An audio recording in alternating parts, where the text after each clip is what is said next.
Hi guys, good morning. So for today's video, ang gagawin natin is pakita ko sa inyo kung paano ko ginagawa yung reverse washing. So first, ito yung ginagamit ko na what do we call this one? Hair mask.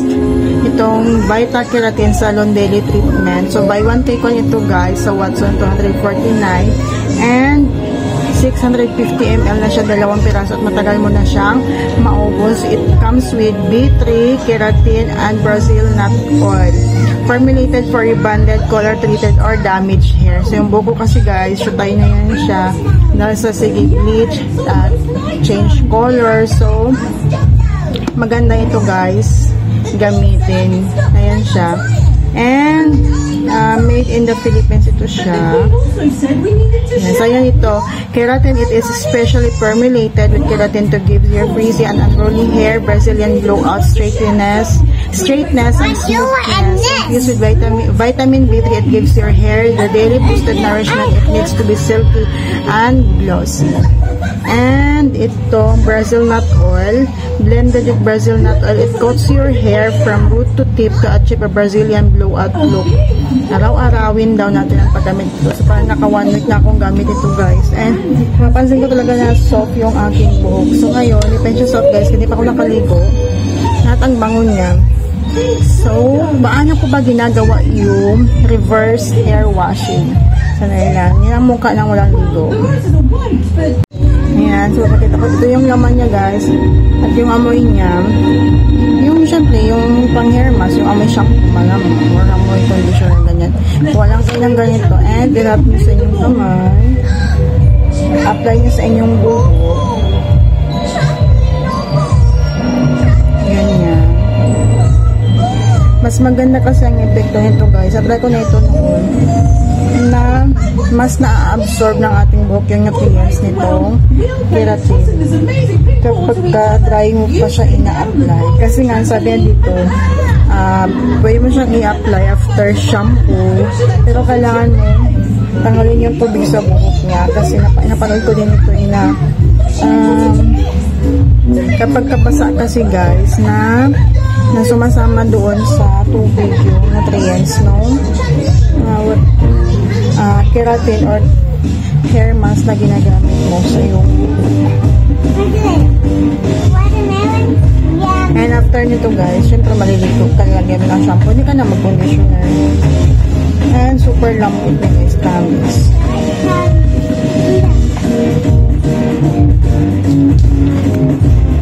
And then ibababadla po natin ito ng mga 3 to 5 minutes.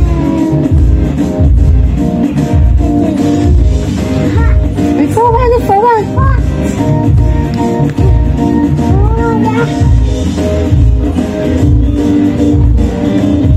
Bet na ito sa mga rebonded hair or yung mga damaged hair guys. Nakaka-smooth talaga siya ng buhok. Ano pa yung after mo ligo?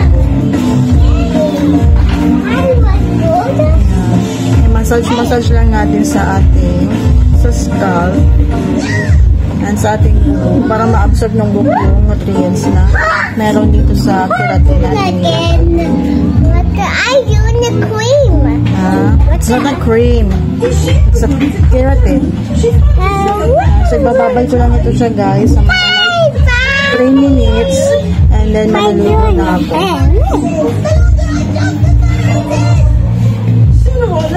Kaya nasa sa inyo niyan kung gusto niyang isundin or i-try yung reverse hair washing. Yung pinapakita ko lang sa inyo kung paano ko siya ginagawa. And after nito maliligo and syempre mag-shampoo and hindi na magamit ng conditioner. So it's up to you. Depende na din sa inyo kung anong hair mask ang hiyang sa inyo guys. Yeah. So yun lang. Pakita ko sino mamaya yung after ko maligo. Kung gaano kalambot yung ating buhok. So, ayan nga guys, katatapos ko lang maligo. So, like I said earlier, napakita ko sa inyo kung gano'n siya ka-smooth. Wala pa akong supply ha.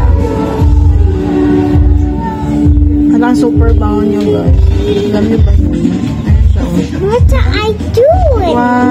What are you doing? What are you doing? I'm doing? For a walk? guys. Move this one. Move this one. Dahil lang yung step. Nagkakapin po sa'yo for today's video.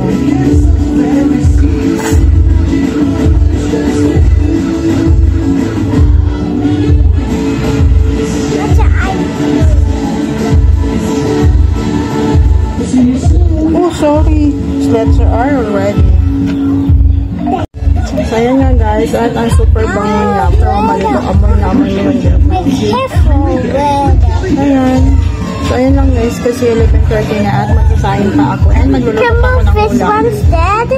Bye!